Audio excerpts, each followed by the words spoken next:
আমি স্ট্রিক্ট এখানে এসেছি, আমার বলতে হবে আমার বাইকে কেন গ্রেফতার করা হয়েছে এবং কেন বার্গেনিং করা হলো। আপনি আমাকে কি বলেছেন যে আন্দোলনকারী তো কি হয়েছে, ও তো ডেভিল।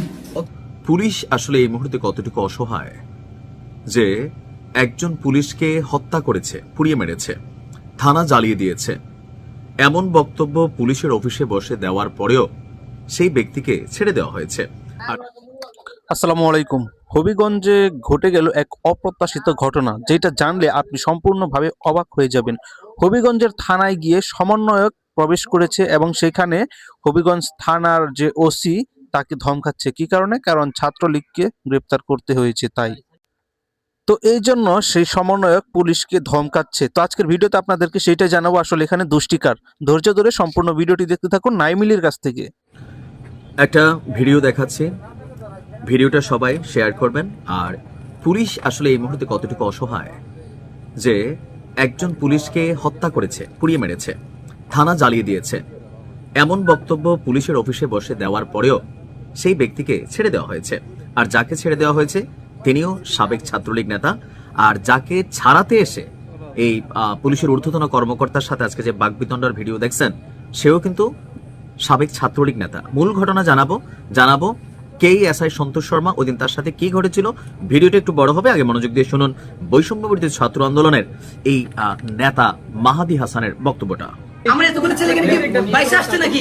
বানিয়েছিল আমরা থানা কিন্তু পুড়িয়ে দিয়েছিলাম, এসআই সন্তুষ্টি কিন্তু আমরা জ্বালাই দিয়েছিলাম। আমরা জুলাই অভ্যুত্থানের গভর্নমেন্ট এখানে ফর্ম করছে, আমরাই গভর্নমেন্টকে ফর্ম করেছি। ওই জায়গা থেকে আপনার আমাদের প্রশাসনের লোক ছাত্রলীগ যারা ছিল ওরা কি আন্দোলন করছে বলে আপনি ধরে নিয়ে আসবেন? আপনি আমাকে কি বলেছেন যে নিশ্চয়ই শুনেছেন। এখন আসুন মূল ঘটনায় যেতে হলে 5ই আগস্টে আমাদেরকে একটু ফিরে যেতে হবে। আগেই বলছি ভিডিওটি ইনফরমেটিভ, পুরো মনোযোগ দিয়ে শুনবেন। বানিয়াচং বাংলাদেশের যে গ্রামগুলো আছে এর মধ্যে খুবই বড় একটা এলাকা হচ্ছে বানিয়াচং। তো সেই বানিয়াচং এ 5ই আগস্টে ঘটেছিল এক বিরল ঘটনা। এ নিয়ে বিবিসি বাংলা 26শে জুলাই 2025 তারা একটা প্রতিবেদন করেছিল যে কেন বেছে বেছে বানিয়াচং থানা থেকে সেদিন এসআই সন্তোষ শর্মাকে বেছে নেওয়া হয়েছিল। ঘটনার প্রেক্ষাপট হচ্ছে ওই দিন আপনার 5ই আগস্ট সরকার পতনের দিন বানিয়াচংয়ে পুলিশের গুলিতে 8 জন নিহত হয়েছিল থানা ঘেরাওয়ের পর। তো এক পর্যায়ে এসে সেই বানিয়াচং থানা সহ বাহির থেকে যারা সাপোর্টিং স্ট্রাইকিং ফোর্স ছিল তাদের মধ্যে 50 জনকে এই থানায় অবরুদ্ধ করে রাখা হয়। পরে 5ই আগস্ট রাতে মধ্যবর্তী সময়ে সম্ভবত সেই যাদেরকে অবরুদ্ধ করে রাখা হয়েছিল 50 জন, এর মাঝখান থেকে এসআই সন্তোষ শর্মাকে বাছাই করে নিয়ে পিটিয়ে তাকে গাছের সাথে ঝুলিয়ে রাখা হয়। আর আজকে যিনি এই বক্তব্য দিলেন তিনি হচ্ছেন সেই ঘটনার নায়ক, কারণ তিনি নিজেই স্বীকারোক্তি দিয়েছেন। এখন আসলে কেন ওসি সাহেবের সাথে ঝামেলার সূত্রপাত কিন্তু ছাত্রলীগকে নিয়ে। অর্থাৎ আমরা যদি স্থানীয় গণমাধ্যম বা জনগণ যারা আছেন তাদের মতামত দিয়ে শুনি, থানা থেকে এনামুল হাসান নয়ন এই নামের এক যুবককে ছাড়িয়ে আনতে গিয়ে ওসির সঙ্গে বৈষম্য বিরোধী ছাত্র আন্দোলনের হবিগঞ্জ জেলা শাখার যিনি সাধারণ সম্পাদক আছেন মাহাদি হাসান তারই বাকবিতণ্ডার ভিডিও দেখেছেন। এখন যাকে ছাড়াতে গেছেন এনামুল হাসান নয়ন, তিনি আসলে কে? স্থানীয় সূত্রগুলো বলছে যে এনামুল হাসান নয়ন হচ্ছেন শায়েস্তাগঞ্জ ইউনিয়ন ছাত্রলীগের সহসভাপতি ছিল। অর্থাৎ পুলিশ যাকে আজকে আটক করেছে তার পদ পরিচয় হচ্ছে তিনি শায়েস্তাগঞ্জ ইউনিয়ন ছাত্রলীগের সহসভাপতি। তাকে ছাড়াইতে গেছে কে? বৈষম্য বিরোধী ছাত্র আন্দোলনের হবিগঞ্জ থানার যিনি এই নেতা আছেন। তো কেন গেলেন? টোটাল ভিডিওটা অ্যানালিসিস করার পরে আমরা যতটুকু সিদ্ধান্তে উপনীত হতে পারলাম যে মাহাদির বক্তব্য যে এনামুল হাসান নয়ন তিনি কমিটিতে ছিলেন। সাম্প্রতিক সময়ে বাহিরে ইউনূস সরকার অনেক কথা বললেও বাংলাদেশে আওয়ামী লীগ, যুবলীগ, ছাত্রলীগের বিরুদ্ধে ধরপাকড় চলছে। তো এই ধরপাকড়ের মধ্যে সবচেয়ে বেশি যারা বাটে পড়তেছে তারা হচ্ছে যাদের নাম কমিটিতে ছিল। এখন নাম কমিটিতে থাকা আর অপরাধী হওয়া দুই জিনিস। এখন যাকে গ্রেপ্তার করা হয়েছে এনামুল হাসান নয়ন, সে যেহেতু ইউনিয়ন ছাত্রলীগের সহসভাপতি ছিল, তার নাম কমিটিতে ছিল। তো স্থানীয় থানা পুলিশ, শায়েস্তাগঞ্জ থানার পুলিশ যারা আছে তারা সেই কমিটিতে কাদের কাদের নাম ছিল সেই নাম দেখা, যদিও কমিটিটা 2023-এর, সেই নাম দেখে আজকে এনামুল হাসান নয়নকে ভোরবেলা বাড়ি থেকে গ্রেপ্তার করে নিয়ে আসছে। কিন্তু এই নয়ন জুলাই অভ্যুত্থানের সময় সে হচ্ছে আপনার কি বলা হয় যে এজেন্সিদের লিড করেছেন, এমনকি আন্দোলনকে নেতৃত্ব দিয়েছেন। সবকিছুতে এই মাহাদির সাথে প্রধান স্টেক হোল্ডার হিসাবে এই আন্দোলনকে লিড করেছেন। তো যখন তাকে গ্রেপ্তার করা হয়েছে প্রথমেই থানার ওসি বা বিভিন্নভাবে এই মাহাদি মেসেজ পাঠিয়েছিল যে আপনারা যাকে গ্রেপ্তার করছেন সে সাবেক ছাত্রলীগ, 5ই আগস্টের আগে সে ছাত্রলীগ থেকে পদত্যাগ করছে, লাইক হাসনাত আব্দুল্লাহ সাবেক ছাত্রলীগ, সার্জিস সাবেক ছাত্রলীগ, কিন্তু তারাই তো আজকে জুলাই অভ্যুত্থানের নায়ক। কেন? কারণ অভ্যুত্থানের সময় তারা ছাত্রলীগ থেকে পদত্যাগ করে এই আন্দোলনকে বেগবান করেছে। তো এনামুল হাসান নয়ন যিনি ছিলেন তিনিও সেম ক্রাইটেরিয়ারই, কিন্তু কমিটিতে নাম থাকার কারণে তাকে কেন গ্রেপ্তার করা হলো?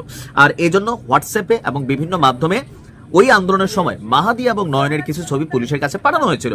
তো পুলিশ বলছে যে তো আন্দোলনকারী হলে কি হয়েছে, হি ইজ এ ডেভিল, এই কারণে তাকে গ্রেপ্তার করা হয়েছে। কিন্তু যখন মাহাদি আসছে তখন আমরা দেখছি পুলিশের মধ্যে একটা অদ্ভুত ভয়ে কাজ করে গেছে। কোনটা? যেখানে মব হইতে পারে, এখানে যে কোনো একটা রিয়াকশন হইতে পারে, বা এখানে যে কোনো একটা সিন ক্রিয়েট হতে পারে। অর্থাৎ পরিবেশ পরিস্থিতিকে বিবেচনায় রেখে পুলিশ ওই মুহূর্তে এনামুল হাসান নয়নকে ছেড়ে দিয়েছে।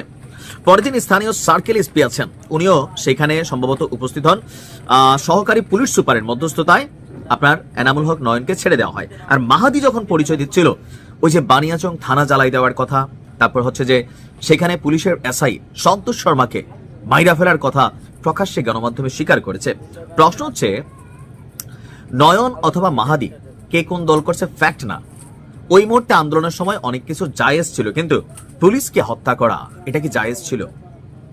একটা থানায় বসে যখন প্রকাশ্যে পুলিশের সামনে আরেক পুলিশকে হত্যা করার কথা বলে বের হয়ে যায়, তাহলে বুঝতে হবে এই পুলিশ প্রশাসনের পায়ে কি পরিমাণ শৃঙ্খল পরিহিত। শুধুমাত্র ছাত্রলীগ, যুবলীগ, আওয়ামী লীগ নাম থাকলেই দোষী হোক নির্দোষী হোক কমিটিতে আছে থাকলে হয়েছে ভাই তাকে গ্রেপ্তার করতেছেন। তাহলে কি এই রাষ্ট্রের সিস্টেমের পরিবর্তন হচ্ছে? আজকে আপনারা যাদের কথায় অপরাধী না কিন্তু কোনো ছেলেকে তুলে নিয়ে আসতেছেন, তো এই সরকার তো আজীবন থাকবে না, আবার এই দেশের রাজনীতির পরিবর্তন ঘটবে। তো আজকে যে পুলিশ ভাইরা এই কাজগুলা করতেছেন, আগামী দিনে আপনাদের উপর তো আবার একটা ছাত্রলীগ, যুবলীগ, আওয়ামী লীগ প্রতিশোধ নেবে। যেমনটা অনেক পুলিশ অফিসার, অনেক ভালো মানুষও যেমন মারা গেছেন, 2-4 জন ছিলেন যারা আওয়ামী লীগ সরকারের পাশে হাঁটতেন, এটা তো সত্যি। ওই নেতার কথায়, এমপির কথায়, স্থানীয় কোনো একজনের কথায় আপনারা যে কোনো একজন মানুষকে গিয়ে গ্রেপ্তার করছেন, মিথ্যা মামলা দিচ্ছেন, জেলে ঢুকাইছেন। আর যখনই আন্দোলন হয়েছে অনেকে কিন্তু পুলিশের বিরুদ্ধে ভসকাইছে। সব পুলিশ কি খারাপ ছিল? অবশ্যই না, বাট সিস্টেমের মধ্যে পড়ে গেছে। তখন পুলিশের পোশাক দেখলে মানুষের মনে হচ্ছে শত্রু, আর একটা গ্রুপ মেটিকুলাস ডিজাইনে পুলিশের মনোবল ভেঙে দেওয়ার জন্য কিন্তু এই কাজগুলা করছে। আমি বরাবরই পুলিশ ভাইদের উদ্দেশ্যে বলি, দেখেন আমার পরিবারও বেশ কয়েকজন পুলিশ আছে, আমার বন্ধু বান্ধব সার্কেলে এসপি এসপি লেভেলে অনেক পরিচিত বন্ধু বান্ধব আছে, মাঝে মাঝে কথা হয়। আসলে পুলিশ অনেক দিকে শিকলে বাঁধা, কিন্তু তারপরেও কিছু কিছু ক্ষেত্রে আপনাদের একটু মানবিক হওয়া দরকার। কারণ বাংলাদেশের রাজনৈতিক প্রেক্ষাপটটা সবসময় একরকম থাকে না। আপনারা যেটা রাষ্ট্রের জন্য কল্যাণকর, যেটা ভালো সেটা করবেন। খামাখা কাউকে আওয়ামী লীগ, যুবলীগ, ছাত্রলীগ হয়েছে, একজন উপর থেকে অর্ডার দিছে, তো যিনি উপর থেকে অর্ডার দিছে ওনার তো ভাই কোনো ঝামেলা হয় নাই। এই আন্দোলনে মারা গেছে কে? সাধারণ পুলিশরা, এসআইরা, গরিব ঘরের ছেলে সবাই। তবে আমার মনে হয় এই মাহাদির বিরুদ্ধে ব্যবস্থা নিতে হবে, কারণ সে প্রকাশ্যে তার অপরাধ স্বীকার করে গেছে। পুলিশ কমিউনিটিতে তাকে নিয়ে ক্ষোভ চুরি হয়েছে এবং অবশ্যই তাকে আইনের আওতায় আনতে হবে। তার আন্দোলনের জায়গাটা একটা, কিন্তু আপনি একজনকে মাইরা ফেলছেন, একটা থানা পোড়াই দিচ্ছেন, প্রকাশ্যে বলবেন আর পুলিশ কোনো ব্যবস্থা নিবে না, এটাও আইনের দুর্বলতা তৈরি হবে। ভালো থাকবেন। দর্শক শ্রোতা মন্ডলী, আপনাদের কি মনে হচ্ছে এখানে সমন্বয়কের দোষ নাকি যে পুলিশের চেয়ারে বসে আছেন তার দোষ? কারণ সমন্বয়ক সে নিশ্চিতভাবে বলছে যে হবিগঞ্জ থানা জ্বালিয়ে দিয়েছিল এবং পুলিশকেও জ্বালিয়ে দেওয়া হয়েছিল। তো এরকম একটি অপ্রত্যাশিত ঘটনার পর, বক্তব্যের পর পুলিশ তাকে তারপরে সেখানে ছেড়ে দেওয়া হয়েছে। ইভেন সে ছেলেটি বলেছে যে আমার ভাইকে কেন ধরে আনা হয়েছে, তো যদিও সে ছাত্রলীগ করে। তো দর্শক শ্রোতা মন্ডলী, আপনাদের কি মনে হচ্ছে অবশ্যই কমেন্টে জানাবেন আপনাদের মতামত। ভালো থাকবেন সবাই, আল্লাহ হাফেজ।